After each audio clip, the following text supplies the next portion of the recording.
on your side. 12 News Today starts with local breaking news. We continue to follow that breaking news at 5:30 this morning. Shots fired into a Chesterfield home overnight and people were inside. We got details from police on the ongoing investigation with a live report. Plus, new this morning, a pileup on a Virginia interstate kills 3 people.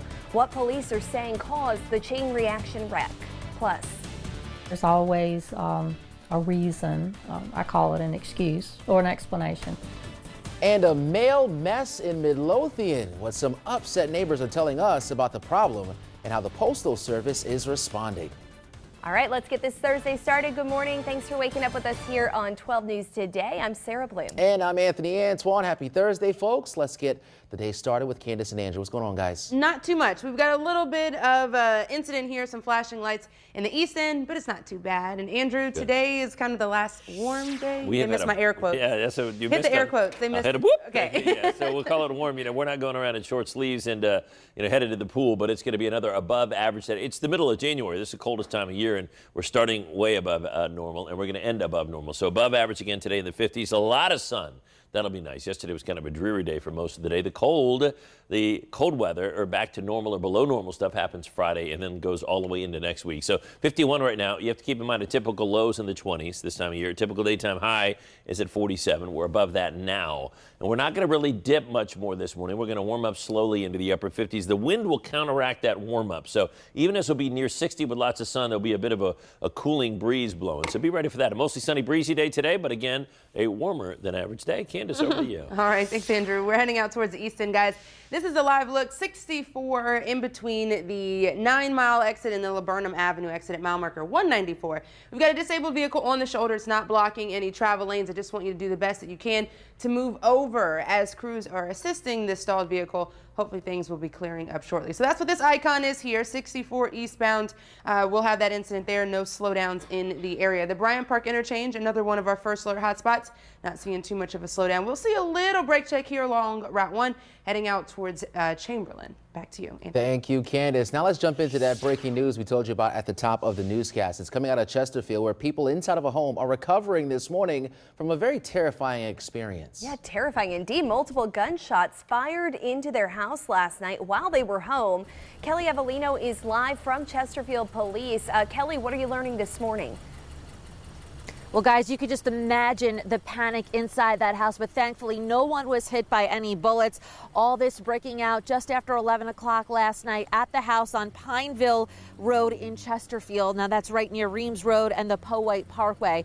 Officers confirming multiple bullets were shot inside that house as the people who lived there were still inside. Again, thankfully, no one was hurt. Multiple police cars rushing to that scene. Detectives collected evidence for several hours after the fact. No word yet, though, on any suspects or perhaps a vehicle description of a car fleeing the scene. If you know anything, though, that could help police, please call the Chesterfield Crime Solvers line. It's anonymous. That number is 804-748-0660. On your side, I'm Kelly Avellino for NBC12. Kelly, thank you. Now to our other top story of the morning, unfolding at the state capitol. At this very time tomorrow, the city of Richmond will be under a state of emergency, all ahead of a gun rights rally set for Monday. We've been telling you about this. Thousands of pro-gun rights activists are expected to make their way to Capitol Square, but they will not be allowed to have any guns. With the emergency declaration comes the banning of all weapons, including firearms, on Capitol grounds. Governor Northam says state agencies received several credible threats involving hate groups coming to the city and causing harm. Hate, intimidation, and violence have no place here. Violence will not be tolerated. And if that is your group or your intention on Monday, then you're not welcome. Fencing, as you can see here, is already going up at the Capitol, and the Capitol grounds will close down tomorrow afternoon at 5. It will reopen with limited access, though, Saturday morning. Several streets around the Capitol will be closed as well. Now, the Virginia Citizens Defense League is busing in supporters of the Second Amendment from all over the Commonwealth to the state capitol for that rally on Monday. We did have a chance to speak to a manager of the Richmond Sports Shop, and gun supporters say that those with firearms are not the threat. Everybody up there needs to know both sides of the story and stop listening to one side only. I said, it's not the law-abiding gun owner anyway that's a threat. We never have been, we never will be. Richard Hill says the gun bills in the General Assembly as we speak seem to be the only thing on everyone's mind. He adds that many of his co-workers and customers are planning to attend that rally. And as we get closer to Monday and that rally, you want to stick with us here on NBC12. We are expecting quite the turnout. We are posting the latest developments unfolding at the Capitol on the NBC12 News app. And new this morning, a chain reaction crash involving a tractor trailer, car, and cargo van kills 3 people in Southwest Virginia. This happened yesterday afternoon on I-81 near Mount Crawford in Rockingham County. State police say the driver of the tractor trailer ran off the road, went through the median, and then collided into the car, which then struck the van. All 3 drivers were killed. Several other people were hurt. The cause of the crash is still under investigation. Now to the latest in the impeachment of President Donald J. Trump. Today, the Senate will formally accept 2 articles of impeachment against the president. It comes after yesterday's historic handover, where for only the 3rd time in our country's history, House Democrats walked the articles to the Senate floor. House Speaker Nancy Pelosi also named the managers who will essentially prosecute the Senate trial. And Supreme Court Chief Justice John Roberts will preside over this trial, which is set to begin next Tuesday. Now, one of the 2 articles of impeachment alleges that the president abused his power by pressuring Ukraine to investigate his political opponent. Now, an associate to President Trump's personal attorney, Rudy Giuliani, is finding himself in the center of all of it. President Trump knew exactly what was going on. He was aware of all my movements. I wouldn't do anything without the consent of Rudy Giuliani or the president. That is Lev Parnas. He spoke exclusively with MSNBC's Rachel Maddow. He worked closely with Giuliani in Ukraine to try to dig up dirt on Joe Biden and his son Hunter. In that interview last night, Parnas says that the vice president was in the loop about what was happening, and Attorney General William Barr was, quote, basically on the team. End quote. Parnas was arrested on campaign finance charges in October, but is now cooperating with House impeachment investigators, handing over several documents like phone records and other messages. Democrats say those documents make their case even stronger. The president's Republican allies, they disagree, arguing they don't change anything in the impeachment proceedings. In Chesterfield, a woman calls 12 on your side frustrated that her neighborhood continues to have issues with its mail delivery. Debbie Johnson is a longtime resident in the Rockshire community of Midlothian and says mail is delivered to the wrong home almost every day. She reached out to the manager of the post office near her home, but she says not much has changed. Very frustrating when you see a picture of something important like bank statements or any type of financial information, a check or something like that you're supposed to get and you don't get it. Johnson is concerned about the safety of her community's private information getting in the wrong hands. The Postal Service tells us the post office is in charge and they are aware of the issue and they are currently investigating it. So we'll stay on top of that for you. All right, dust off your tunic, shine up your suits of armor. Science on Tap is back at the Science Museum of Virginia, and this time, you may have guessed, it's medieval themed. It's tonight from 6 to 10 at the Science Museum on Broad Street. Tickets are required and can be purchased at the door. There will be 21st century food, drinks, and of course an inflatable jousting tournament. Leave the kids at home for this one. Science on Tap is 21 and up only. That's, you know, the top part. Listen, I'm a fan of that. I challenge you to a duel. All right, don't be alarmed if you see a giant hot dog driving around Richmond here today. The Oscar Mayer Wienermobile is in town this week as part of the annual Coast to Coast Weenie Roast. And we'll make stops in Chester, Henrico, Mechanicsville, Midlothian, and in Richmond. Fans can get up close and personal with the ride and snap some pictures. Post it to the gram, if you will. We have a full list of the routes so where you can stop by and see that Wienermobile on the website. I'm so fascinated by all the posts. They take that quite seriously, those pictures, Andrew. Yeah, I have to check it out. So, and I'm going to NBC12.com and I'm going to see where they are where they're going to be over the next couple days. All right, comfort index today, 7 out of 10, sunny, above average today. We'll get a lot of sun. We didn't have that yesterday. Today's all day long sunshine, just a little bit of cloud cover out there now. And we're going to be, again, above average, a continuation of the long stretch of above average weather that'll be going to an end tomorrow. Breezy today. That breeze will indicate to you new batch of air coming in. JES weather at computers. Caroline County 52, Ladysmith 54 degrees, Midlothian at 56. So all these numbers are way above average. This is above average for an afternoon high at this time of year, and it's the early morning, so it's a really warm start for February. But that breeze is going to be bringing in colder air. All these areas in brown have wind advisories for wind gusts up to 50 miles an hour all the way down into the mountains of North Carolina.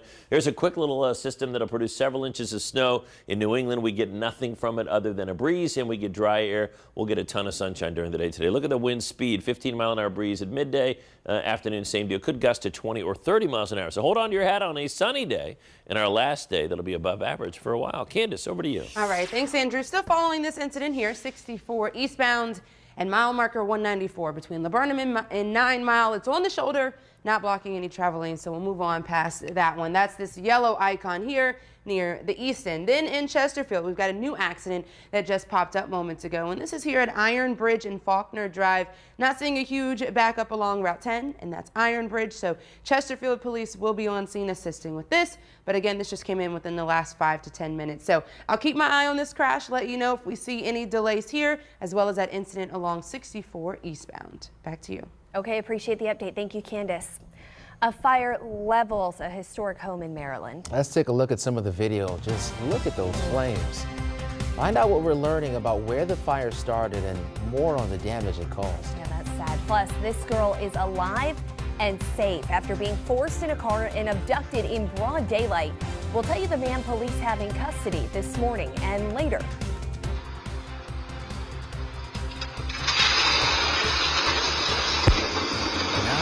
Not something you see every day. A building crumbles to the ground, narrowly missing the 2 people who just walked by. Where it all happened, details coming up. Weather and traffic every 10 minutes. Seeing, well, we were. I mean, when I say we were just seeing slowdowns, just as I was walking from my desk to here, they just cleared. We were seeing some delays on the southbound side of 295, just past Route 10 here and heading out towards Route 36. So nothing even to speak of. 295, you're good to go. Traveling through that Prince George, Hopewell area, no major issues at this time. Iron Bridge and Faulkner Drive, still keeping my eye on this. This crash has happened moments ago. We have not seen delays due to this, but I'll let you know if that changes here. And then we still got this one, 64 eastbound at mile marker 194, not causing any delays and is on the right shoulder. Andrew? All right, nice to have a day. I think it's the first day in a few that we haven't had any thick fog or haven't had any rain to slow you down. This is just a dry commute, we think. Now, the wind is going to help dry things up a little bit. It's going to kind of a muddy mess out there still, but gusts to 30 miles an hour this afternoon, and midday and afternoon, the winds will be about 15 miles an hour. So it's going to be breezy today. Nothing damaging, though. A little bit of a different story out west of Charlottesville along Interstate 81. There are going to be winds that gust to 50 miles an hour, extra space on highways for high-profile vehicles, given that, and they may have some power outages, but that's basically to the west of us. For us, it'll be breezy, but not a damaging wind. But a lot of sun is going to make it look and feel pretty good today. 58 for the high. This is a jacket day, but the winter coat I don't think needed. Now tonight, if you're out this evening or tonight, it's going to start to feel like winter again. 29 tonight, partly cloudy, about right for an overnight low temperature this time of year. Then tomorrow, actually below average, and I think there may be some areas tomorrow that'll be in the 30s for highs. So lots of sunshine tomorrow and a northerly breeze. That's the beginning of a pattern of cold air for a while, and that's your next big thing. So it's not as if the cold air is on the other side of the mountains. It's still in the 40s there. It's back on the other side of the Great Lakes. It is flat out frigid here, and this is the portion of the country that's been colder than average this winter. A lot of us have been significantly warmer than average along the eastern portion of the country, but it's frigid up there. We'll just get a little taste of that cold air. Now, as that cold air comes in, it meets up potentially with a little bit of precipitation that could be falling early Saturday morning. We want to give you a first alert to a change in our thinking about Saturday. It looks like the storm system won't bring us any rain until the afternoon. There's just a chance if there's enough little liquid or precipitation coming in Saturday morning, there could be, you see that white and blue on there, that'd be a little snow shower. There could be just a brief brush with a little light snow or maybe a sleet pellet in the morning. And then as we head through the day, most of the day is going to be dry. Here's 3 in the afternoon. The rain starts to build into the afternoon. And even then, that's not going to be that heavy. But Saturday night, if you have plans Saturday evening into the overnight, it looks like it'll be wet out there. But again, not a pouring rain. So very high rain chance on Saturday. That comes into the afternoon. And as the timing is pushed back into the afternoon, the morning looks like it's going to be free of any significant concerns from winter weather. Sunday in the upper 40s, it'll be sunny. And then next week, here you go. This is what we've been giving you first alert to for a week plus. Very cold weather Monday through Wednesday of next week. Highs only in the 30s. Anthony, over to you. And I love it when you give us that first alert, Andrew. Give us time to prepare. Yeah. All right, 5:47. Developing now. Fire officials in Maryland are trying to figure out what caused this 2-alarm fire. And as you take a look from above, you can see it was a massive fire at that, and it completely destroyed a historic home near Baltimore. As we look at this bird's eye view, the flames overtaking that 2-story home. At one point, the home partially collapsed. We're told the fire started in the kitchen. While no one was hurt, a pet dog did not make it out. An 11-year-old Massachusetts girl is safe and back home this morning after she was abducted. Watch this home security video. It shows a blue Honda following Charlotte Mosia as she walked alone yesterday. Police say 24-year-old Miguel Rodriguez forced Charlotte into that car you see on your screen. A driver spotted the car on the highway and called 911.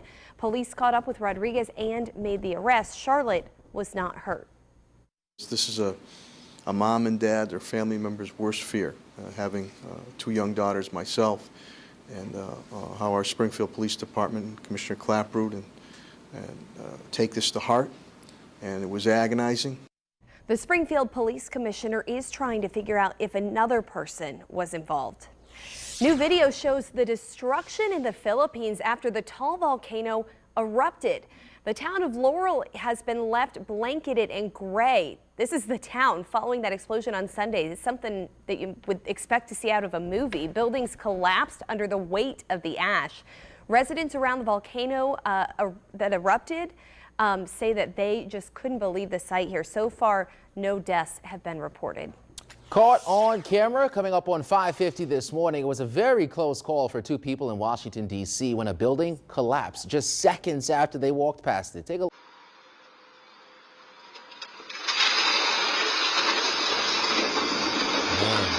You can see the building crumble to the ground right in front of a fire truck that pulled up maybe 2 seconds later. The building was being renovated, but it's not clear if that had anything to do with the collapse. One of the people that were walking by there in the crosswalk, they were hit with some falling debris, but it could have been a lot worse had they been on that sidewalk. They are expected to be okay. And then you see those firefighters right there, thank goodness. Okay, in Oklahoma, a family dog took a bite out of crime, quite literally. So watch the scene here. You see the intruders, and then you see the dog. It's a 122-pound Great Dane named Dubai. He seems friendly at first, letting the stranger pet him, but when the owner screamed, realizing someone was in her home, Dubai came to the rescue, doing an about-face and escorting that suspect out with his teeth. The instant that I screamed, Dubai understood that that person was not welcome here. Wow, the man ran away, and Tracy McCoy later identified him as the suspect. He faces a first-degree burglary charge. Good job, Dubai. A health alert now. The CDC and the FDA say a nationwide E. coli outbreak linked to romaine lettuce is over. The lettuce in question was grown in Salinas, California. Starting in September, 167 people in 27 different states were all infected with E. coli. No deaths have been linked to the outbreak. The FDA says it's still investigating how contamination occurred. Salad lovers rejoice. Yeah, they should say let us rejoice. Let us rejoice. All right, a Richmond school is dealing with an insect problem. We're talking bed bugs. Oh, and that is nothing to laugh at. This is not the first time either. What officials at Overby Shepherd Elementary are doing again to try to clean up. Hey, but first this morning, it's a dream home come true for a Virginia man who never knew what it was like to have one. We'll tell you the group that made this welcome home one that he will never forget. Look who's relaxing, everybody. That is, you see how it's written there? It's not Priscilla, it's Persilla. No, come on, go for it. Come on, Priscilla. Oh, say it with me. I thought there was something about the feet that I was supposed to, like, I was supposed to, yeah, Priscilla. Yeah, commit, baby. There you gotta commit. I love it. Priscilla looks like she has to shop at the Big and Tall shop. Those are enormous feet. That is enormous. Thanks, Scott, for sending in that picture. How about a nice, relaxing day in the sun today for Priscilla? Dogs Day In sponsors a segment every day. We're going to get a lot of sun today. We didn't have that yesterday. We'll get it today. Sunny and breezy. Cold comes tomorrow. We've been counting down the days. Tomorrow, a winter coat day. And then Saturday, improving in terms of diminishing our chance of frozen precipitation. But it still looks like we'll get some rain during the afternoon on Saturday. Numbers right now in the low to mid 50s. That is ridiculously warm for this time of year, but the winds are about to kick up. We'll get a little wind chill as our temperature inches up to 58 for the high. Tons of sun through the day today. Maybe a little cloud cover to start this morning. And in terms of rain, there's only one thing on the map here, or on the chart, I should say. Saturday afternoon, 70% rain chance. The threat of any wintry precipitation is dropping quickly for this weekend. Let's hit the roads with Candace. 5:55 reminding you about this traffic alert here where we have a bridge inspection going on in each direction, both north and southbound along 95 from Chamberlain here at 76, heading out towards the Bryan Park interchange. We've got crews working in the area until 7 o'clock this morning. Here's what it looks like right now. We turned on the real-time traffic. We're seeing nothing but green, you guys, in each direction. Sarah, Anthony? Okay, thank you so much, Candace. New this morning, a Lynchburg man who slept on the streets for 2 decades now has a warm place to call home. Milford Smith was just given the keys to his new home by Miriam's House. It's a nonprofit organization that helps homeless people in the Lynchburg area. Milford was one of the first to sign up for the organization's new street program. 2 years went by and he thought all hope was gone. Then a vacancy at an apartment came up. This is another chance for me to start my life over. Like I said, and I'm not having nobody running in and out of here. This is my world right now, and I love it. I kind of gave up for a minute, but some said, God said, hold on. Well, you held on and you look good in that new home. Milford is now enjoying a bedroom, a bathroom, a washer and dryer. All things he obviously didn't have before. Just those little comforts make such a difference. Yeah, that gave me the feels here this morning. Well, right now, some people in Richmond are waking up without water. And that's because crews are still trying to fix a water main break downtown. We'll tell you where this is happening. Multiple bullets pierced through a home in Chesterfield as the people who live there are inside. We're in touch with police, and I'll give you the latest details coming up.